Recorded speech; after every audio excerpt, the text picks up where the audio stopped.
Me llamo Ariel Slipak, soy integrante del grupo de estudios de geopolítica y bienes naturales. Nosotros sacamos un libro en su momento que es Geopolítica del litio, más que nada entrevistando a distintos actores y demás y poniendo énfasis en los efectos nocivos ambientales que genera la minería de agua, que es la minería del litio.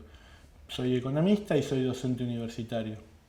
En relación al tema extractivo, hay muchas técnicas para extraer litio, porque el litio es abundante en los salares que hay en las salmueras de los salares del noroeste argentino, de Bolivia, de Chile, pero también hay litio en rocas e incluso, no quiero dar ideas, pero tenemos hasta litio en sangre. Siempre hago el chiste de que si a un empresario se le ocurriría hacer algo de estilo Matrix para sacarnos el litio, si fuese rentable serían capaces de hacerlo, digamos, ¿no?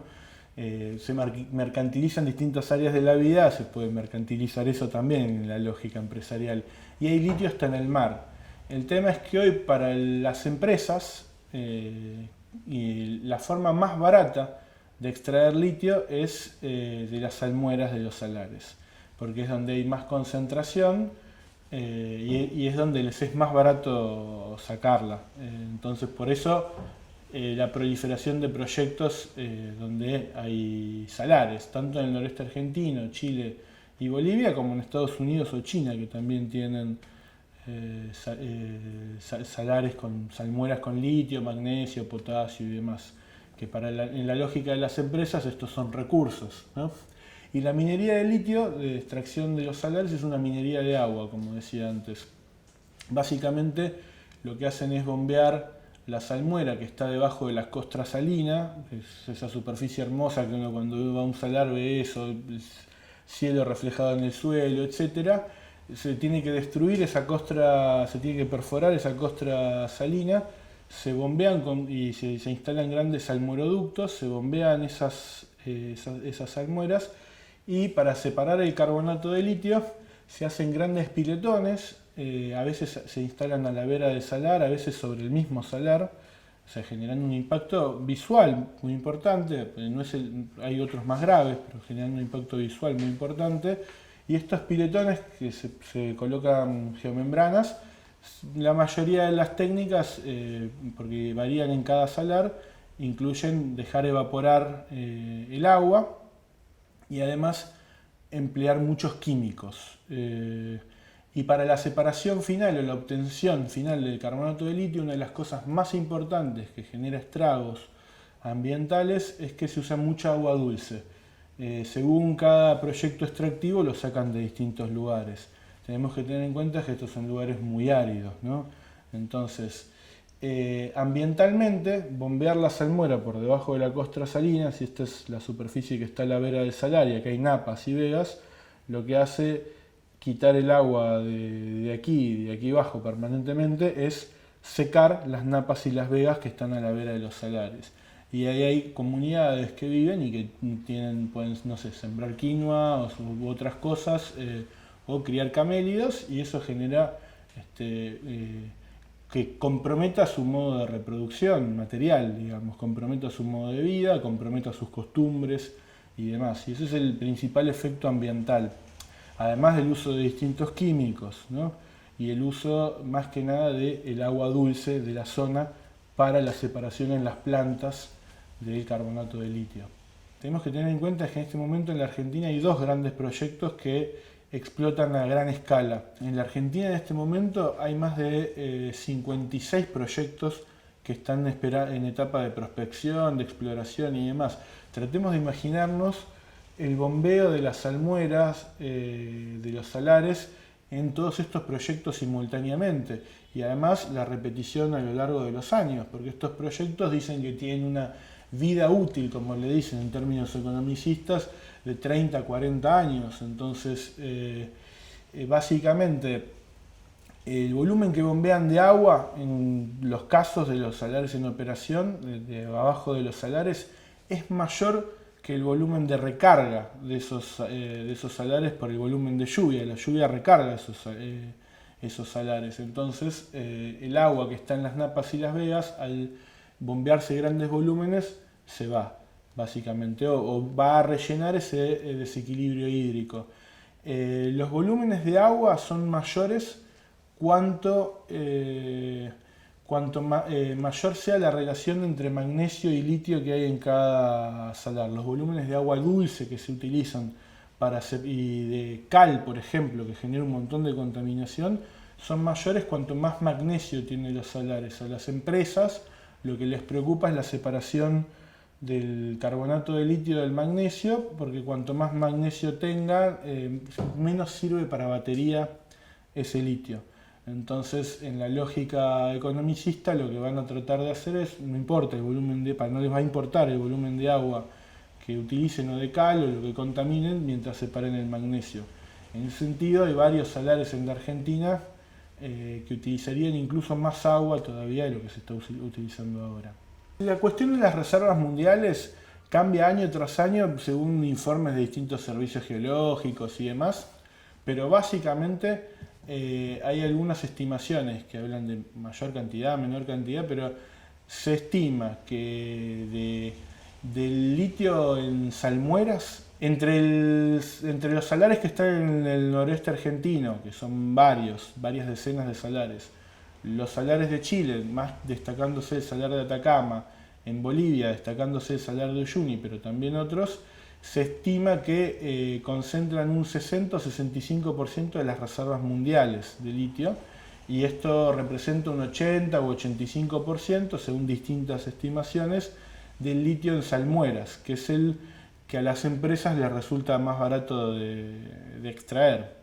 En el caso argentino, una de las cosas a destacar es que existe un marco legislativo mediante el cual los recursos son provincializados por el artículo 124 de la Constitución. Se estimula que las provincias, de alguna manera, comercialicen el recurso para obtener una regalía. El marco regulatorio del litio en la Argentina es el mismo que cualquier otro mineral, básicamente. Entonces el recurso es provincializado por el artículo 124 de la Constitución, como decía, y las provincias no pueden explotarlo. Puede haber empresas estatales y demás, pero en las provincias en principio no lo explotan. Según el Código de Minería, en la Argentina, es otro de los aspectos legislativos, se distingue la propiedad superficiaria de la propiedad del subsuelo. Y quien denuncia la existencia de una mina es propietario de la propiedad del subsuelo. Esto lo que genera es o incentiva a la proliferación de exploradores que no les interesa meterse sin permiso en territorios que son de comunidades y tratar de tomar muestras, porque si denuncian la pertenencia minera, solicitan en el juzgado de minas ser los propietarios de esa pertenencia minera que después se puede comercializar encima, según el Código de Minería. Y lo otro es la Ley de Inversiones Mineras, que les da a las empresas mineras un montón de exenciones impositivas, posibilidad de deducir de ganancias absolutamente todo lo que se nos puede ocurrir, amortización acelerada de los bienes de capital y demás. Lo que se genera en la Argentina es que cada provincia, como lo que cobra es una regalía del 3% del valor en boca de mina. El valor en boca de mina es lo que facturan las empresas básicamente menos determinados costos. O es el valor del mineral in situ, digamos, menos distintos costos. Ese valor en boca de mina y esos costos salen de declaraciones de las propias empresas. O sea, más allá de que lo que a mí me importa, o lo que debe ser relevante, es la violación de derechos humanos prácticamente, porque es eso, o el uso de agua que se hace, además de eso, que es lo importante, las empresas eligen cuánto van a pagar de impuestos, es decir, casi su facturación menos determinados costos, que ellos hacen las declaraciones de las que surge ese valor en boca de mina. Y otra cosa tristemente interesante también es que más o menos ese 3% del valor en boca de mina o 3% de regalías termina representando un 1,5%, 1,6%, dicen tributaristas, de lo que facturan las empresas. Hasta hace poco, la exportación de carbonato de litio y de cloruro de litio en la Argentina tenía reintegros de exportación que superan el 3%, del 3% de la facturación. O sea, prácticamente el Estado Nacional les pagaba más de lo que se les paga a las provincias. Más allá de que la recaudación no sea el punto, prácticamente se les paga para que generen estos descalabros ambientales a las empresas. Se lleven el litio, generen estos descalabros ambientales, instalen proyectos de centenares o miles de hectáreas con piletones, bombeando los salares y se les paga. Así que básicamente ese es el marco argentino. Ahora es cierto que los reintegros a las exportaciones bajaron, pero se podría decir que en vez de que se les pague, se les subsidian, se les subsidian las regalías, ¿no? Es importante destacar esto, es una minería de agua que genera estos efectos ambientales, que genera estas contradicciones que mencionaba, pero que además tampoco, si fuese el punto, si fuese lo relevante, tampoco genera empleo. Según declaraciones periodísticas o información pública de internet, los dos proyectos en operación en la Argentina generan entre 250 y 270 empleos directos. Una empresa está radicada en Jujuy, otra está radicada en Catamarca. Eso es menos del 0,5% del empleo privado de Jujuy y menos del 1% del empleo privado de la provincia de Catamarca. Solamente hablo del empleo privado incluso. Dicen que generan empleos indirectos y demás, pero es obviamente muy escaso eso, ¿no? Y tampoco tiene que ser el punto en relación al descalabro ambiental que puede generar esto. Bombear sucesivamente año tras año salmuera de los salares, ¿no? Chile, en una concepción tal vez un poco más belicista y demás, ligado al rol de los militares en Chile, declaró el litio estratégico, pero porque desde los años 20, incluso hablo del siglo XX, de la década de 1920, ya se hablaba sobre la posibilidad de generar energía nuclear a partir de litio. Hay gente que investiga eso, pero eso más que nada se ha discontinuado y el litio más que nada se usa para el almacenamiento de energía en baterías. Entonces, con esa concepción, en Chile se ha declarado estratégico, pero no es en el mismo sentido que Bolivia, que ya hablaremos. Se supone que es no concesible, pero lo que hace el Estado Nacional es negociar con las dos grandes empresas, SQM y Albemarle, negocia contratos particulares, va negociando contrato por contrato a áreas de extracción. Lo que está haciendo Chile en este momento es expandir brutalmente el área de extracción.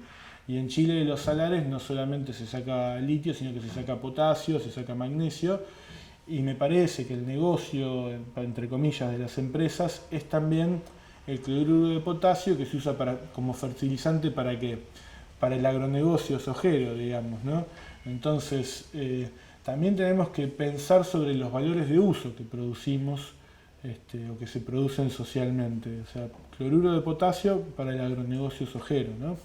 Ese es uno de los temas que tal vez esté detrás incluso de esta fascinación que tienen los economistas o los técnicos por el tema del litio. Entonces en Chile se negocia contrato por contrato. Y en los últimos años, en el último año y medio, han negociado la expansión, muchos nuevos contratos en el salar de Atacama y posiblemente también en otros salares. También generando este efecto que decía, la posibilidad ya se está viendo en realidad, de sequía en las napas y vegas que están a la vera de los salares. En el caso boliviano, el proyecto en Bolivia está dividido en 3 fases. Le dicen fase 1, que es la explotación a escala piloto, en pequeñas escalas, de carbonato de litio y cloruro de potasio por parte del Estado. Luego la construcción de proyectos extractivos a gran escala, también es decir, explotación a gran escala de carbonato de litio y cloruro de potasio, y después lo que es la comercialización y la producción de baterías. En todo esto, el recurso es estatal y lo que ha hecho Bolivia es buscar socios para lo que es la explotación o la producción de baterías. Se han asociado con empresas chinas y con empresas alemanas para la producción de baterías en Bolivia. Lo que tiene Bolivia es que hoy no explota a gran escala y el efecto ambiental podría ser el mismo que en Argentina. Si bien en Bolivia el Salar de Uyuni tiene mayores dimensiones, realmente por la cantidad de magnesio que tiene la salmuera en Bolivia, se necesitan grandes cantidades de cal y grandes cantidades de agua para la separación de la obtención del carbonato de litio, grandes cantidades de agua dulce. Entonces, lo que debería regir es la aplicación del principio precautorio. Hasta que no se tenga certeza de que no va a generarse determinado impacto ambiental, no avanzar, digamos. Pero bueno, Bolivia todavía no extrae a escala industrial, como se le dice en esta jerga técnica, carbonato de litio. De aquí a un año o 2 años podría estar exportando o extrayendo, no necesariamente exportando, 15.000 toneladas anuales. La mayoría de las transnacionales a lo que se dedican a hacer es a instalarse y tratar de llevarse el carbonato de litio lo más barato posible para el carbonato de litio, que es la materia prima básicamente que se usa tanto en la industria de baterías como en la industria de grasas lubricantes. Digo, uno puede ir a una ferretería y comprar grasa de litio, es habitual. O para lo que son los metales de la industria aeroespacial y demás, la industria del vidrio, utiliza carbonato de litio, pero que no necesariamente tiene el grado de pureza que mencionabas. Para hacer baterías, el carbonato de litio tiene que tener, según distintos técnicos, un 99,6% de pureza o en algunos casos 99,9% de pureza. Entonces, para las transnacionales o la jugada de las transnacionales, lo que están haciendo es, hay grandes demandantes de litio, que son pocos en realidad, no son tantos. La industria automotriz, más que nada, de litio para baterías, o de la industria microelectrónica. Lo que hacen es asociarse con alguno de los 4 grandes jugadores mundiales que extraen litio. Son 4 o 5 empresas que concentran un 80% de la extracción global de litio. Se asocian en estos proyectos y se aseguran el litio para sí mismos. Entonces, por ejemplo, en los salares del noroeste argentino, en los proyectos extractivos, las automotrices o las empresas de microelectrónica que demandan el litio son socias. Entonces, asimismo, se van a vender el litio lo más barato posible. Así que para la lógica de esta operatoria, les es cómodo instalarse o en Chile o en Argentina. En Argentina porque a lo que ha llevado el modelo argentino es a que las provincias compitan para ver quién atrae la mayor lluvia de inversiones posibles. Entonces, a ver quién flexibiliza más las normas laborales y las normas ambientales para que vengan y se instalen. Han generado una especie de guerra interlocal por atraer estas inversiones. En ese sentido, eso es muy ventajoso para una empresa transnacional que quiere maximizar su tasa de ganancia a escala global, ¿no? En lo que es tributario y demás, en Argentina y Chile les dejan grandes ventajas. En Chile les dejan migajas, en Argentina no deja nada la actividad. Se podría decir, se podría aseverar eso.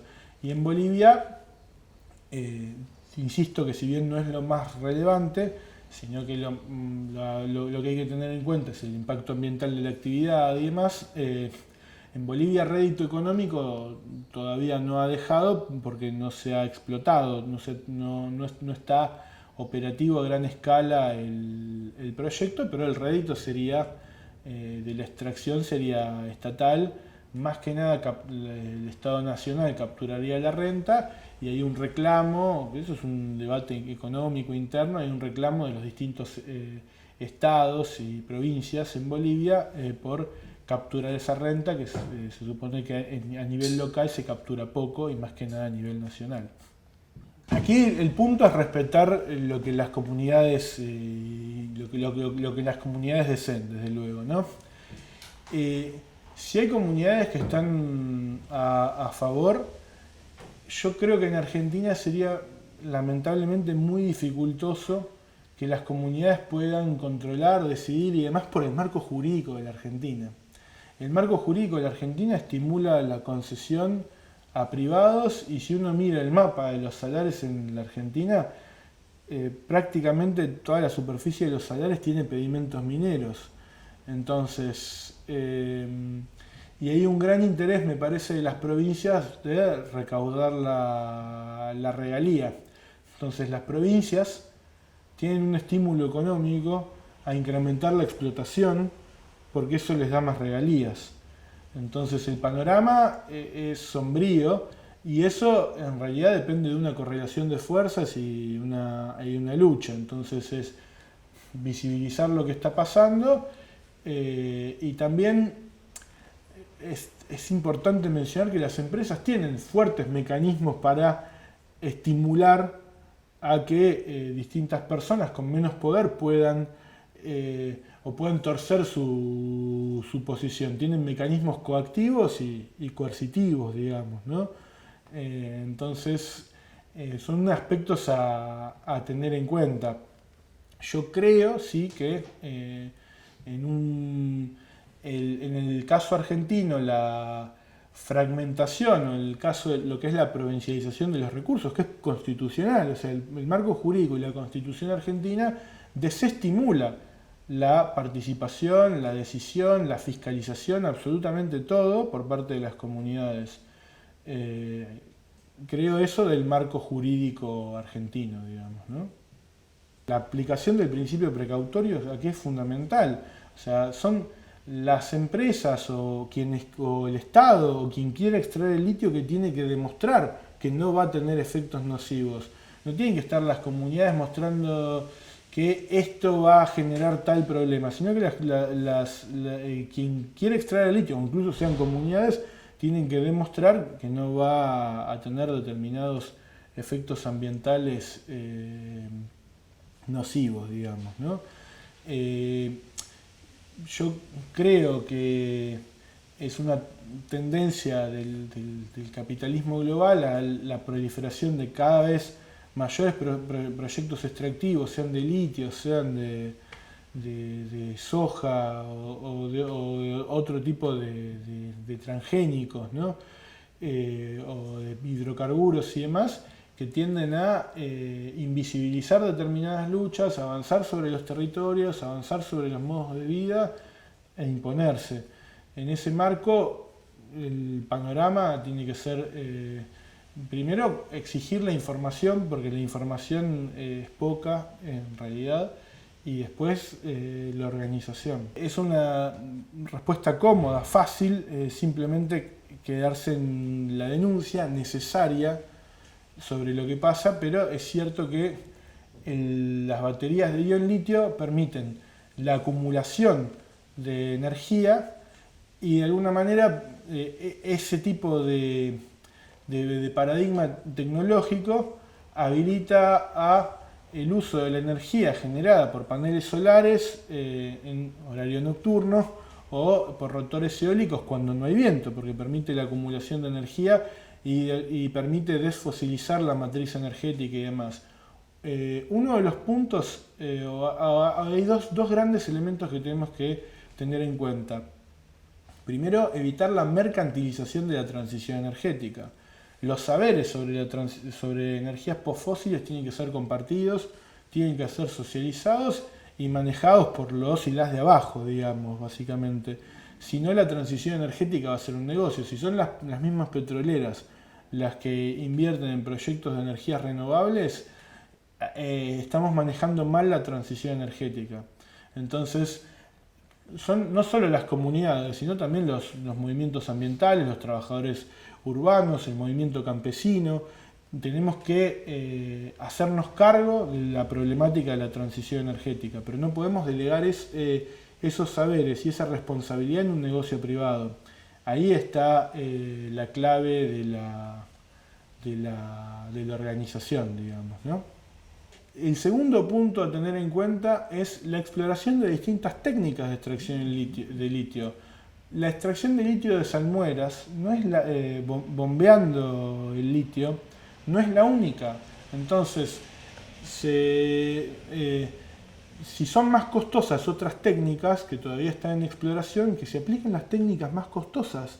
O sea, estamos confundiendo, me parece, si estamos pensando luego en costos de extracción, estamos confundiendo el propósito. Si el propósito de producir baterías de litio es la transición energética y desfosilizar la matriz energética, evitar la expansión de los proyectos extractivos, bueno, no se puede hacer mediante más extractivismo, digamos.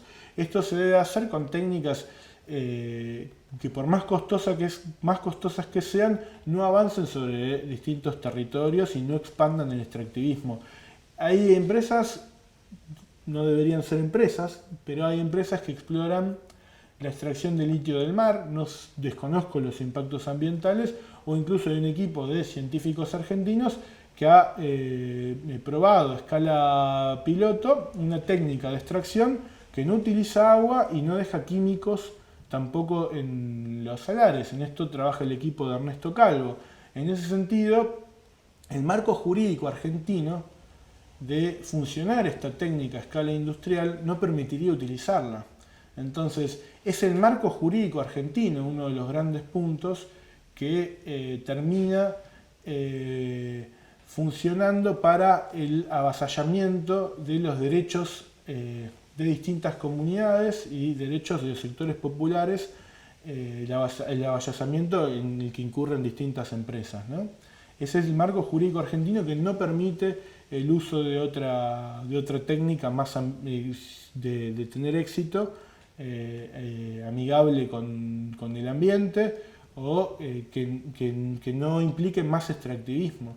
La minería de litio es una minería de agua que usa varios químicos, pero más que nada es una minería de agua que ya está generando estragos en lugares muy áridos, reduciendo el agua dulce tanto a la vera de los salares como empleando agua dulce para la separación, y es una minería de gran escala también, y fomenta el extractivismo, fomenta la invisibilización de lo que sucede en los territorios, por lo menos hecha por bombeo de la salmuera. Porque son las propias empresas, según el marco jurídico argentino, las propias empresas demandantes de litio que quieren el litio barato, las que son accionistas de los grandes proyectos. Entonces, las grandes empresas no van a utilizar una técnica más costosa que no les va a interesar el agua. Si una gran empresa que quiere maximizar su ganancia a escala global tiene que construir piletones en hectáreas y hectáreas y tiene que bombear la salmuera, lo va a seguir haciendo porque le es más barato.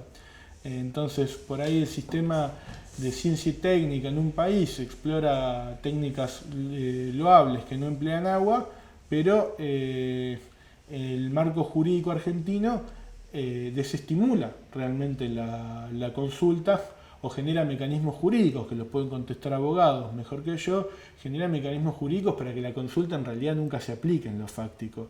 Y ese es el problema. Y le genera mecanismos a las empresas para que utilicen o extraigan de la manera más barata posible.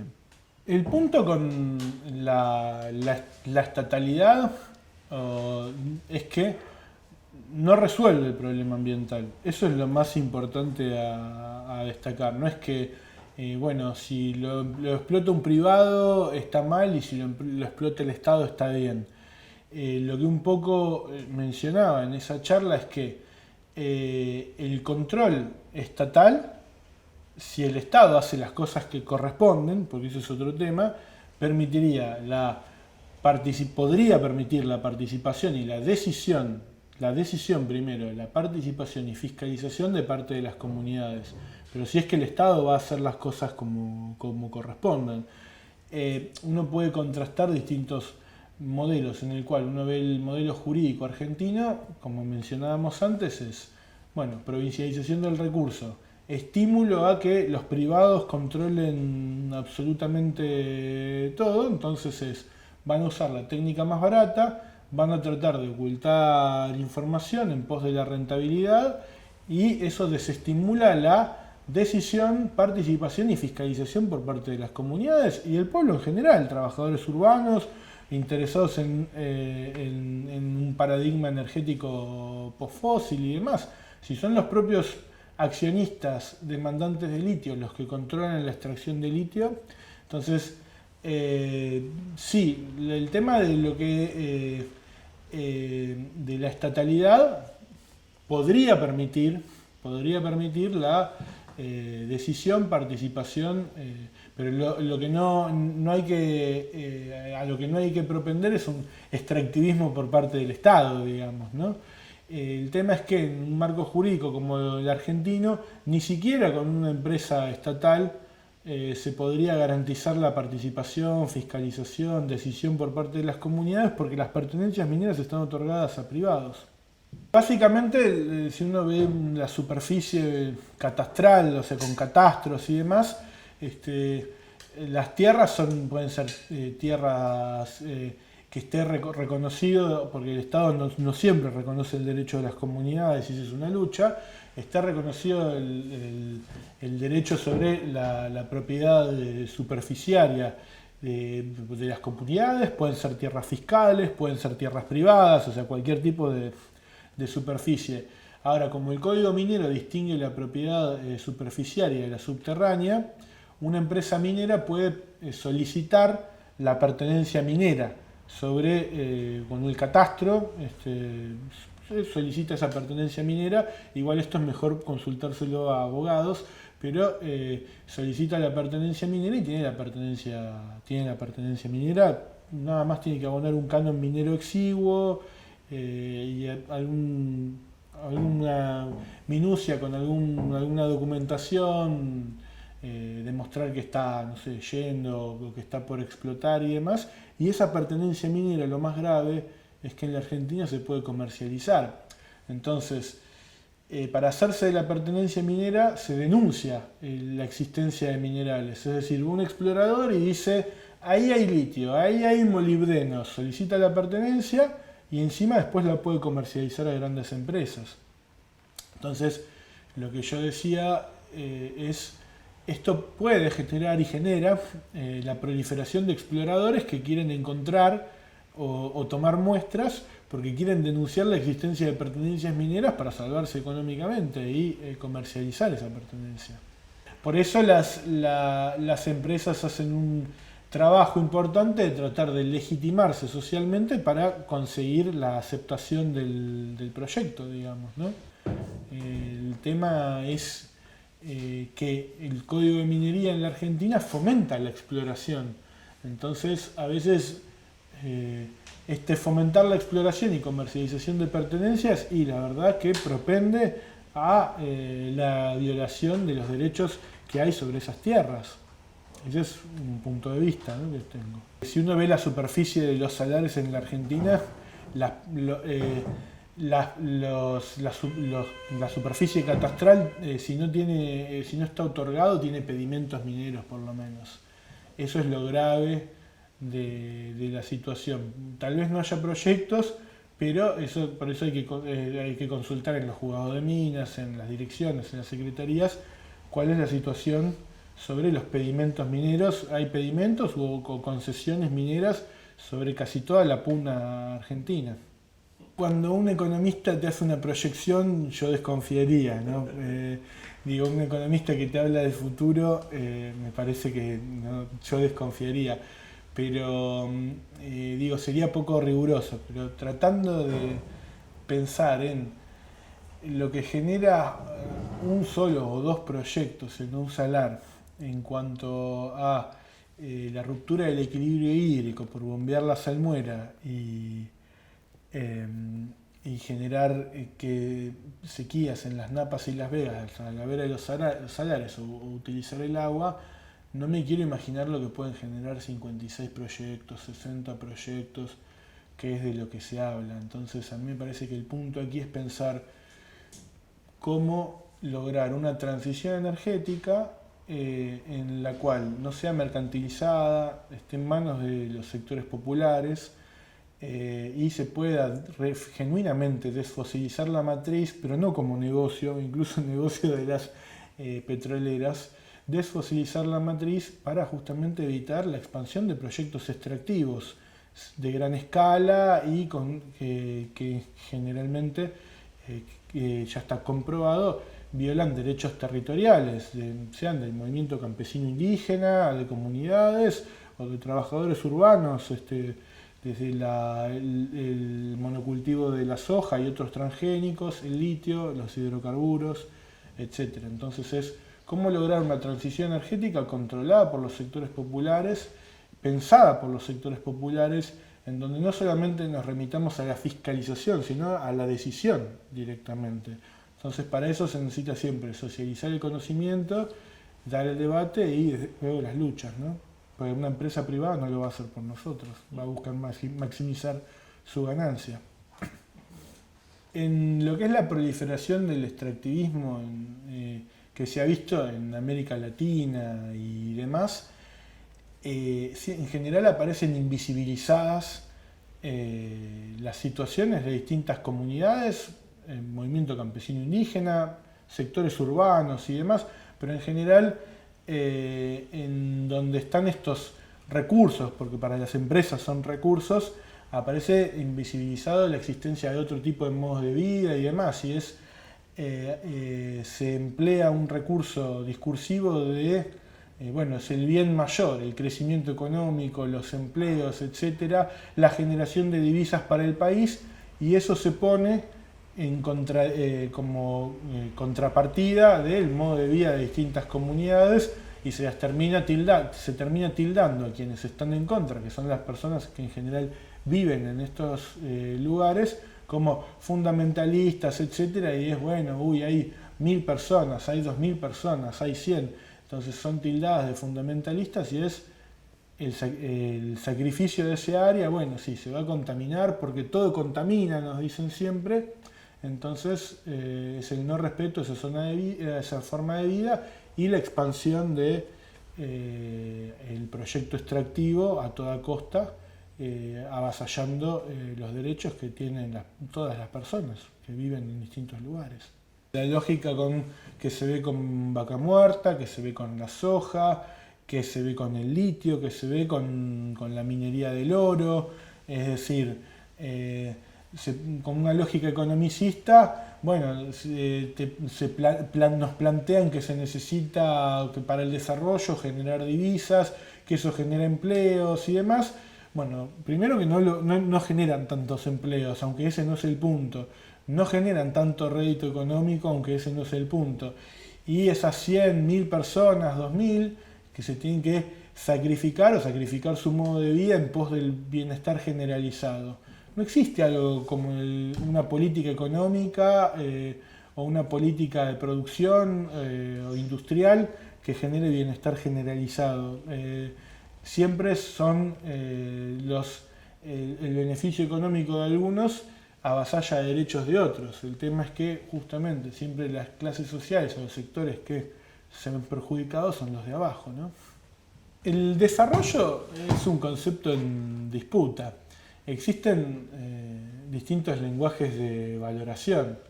Si uno escucha a un economista convencional ortodoxo, va a asociar la proliferación de infraestructura, la generación de divisas y demás como concepto como que eso es desarrollo, eso es bienestar. Entonces, vinculado a lo que decía antes, no existe el bienestar, el interés nacional desde mi concepción o desde mi punto de vista. No existe algo como tenemos que desarrollar tal actividad económica porque eso nos beneficia a todos.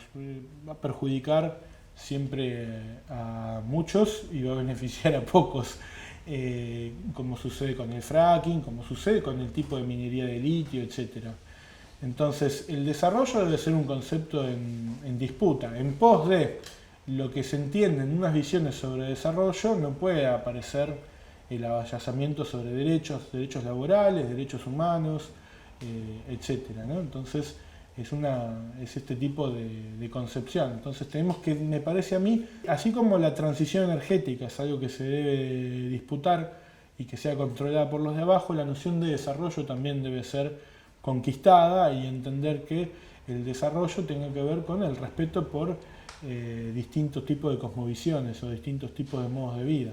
Es lo mismo que sucede con la sustentabilidad. Ahora está de moda en los organismos multilaterales y demás hablar de desarrollo sustentable, pero de lo que se está hablando sigue siendo de extractivismo. Entonces también hay que ver qué tipo de concepción de sustentabilidad se tiene, hay que ver qué tipo de concepción de desarrollo se tiene y debe ser un concepto en disputa, ¿no? Está muy vinculado la noción de desarrollo, progreso material en las trampas discursivas de distintos sectores aparecen como asociadas, es decir, que haya un túnel es progreso, es desarrollo, que haya determinada infraestructura, que no sé, haya celulares que tengan su batería tenga un ciclo de vida mayor, se asocia eso con un progreso material, con el desarrollo, etcétera.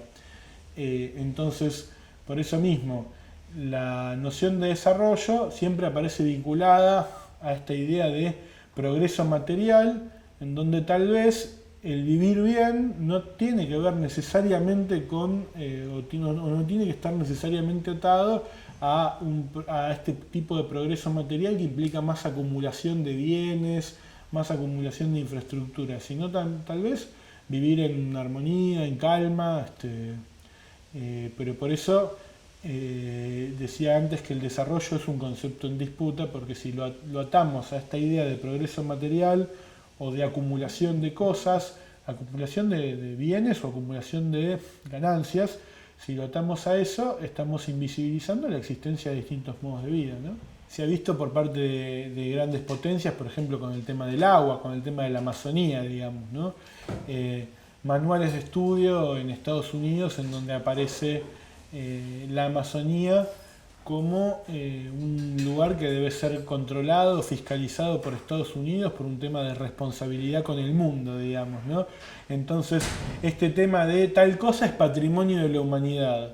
Entonces, en nombre de la humanidad, se expande el agronegocio de la soja, porque en los 70 nos dijeron que era para alimentar al mundo, el tema de los transgénicos, cuando en realidad ya está más que probado que ha generado más hambre, digamos. O minería del oro, o fracking, o expansión de los hidrocarburos, o expansión del litio en nombre de la humanidad, en nombre de la transición energética. Entonces, en nombre de la transición energética, se terminan violando derechos humanos, derechos laborales, derechos a decidir sobre el propio estilo de vida. En nombre de la humanidad, determinados actores, sean de organismos internacionales, sean de grandes empresas, creen que pueden o deben controlar todo, afectando las vidas desde comunidades a trabajadores urbanos, a trabajadores rurales, etcétera, ¿no? Avasallando derechos laborales, derechos humanos, etcétera.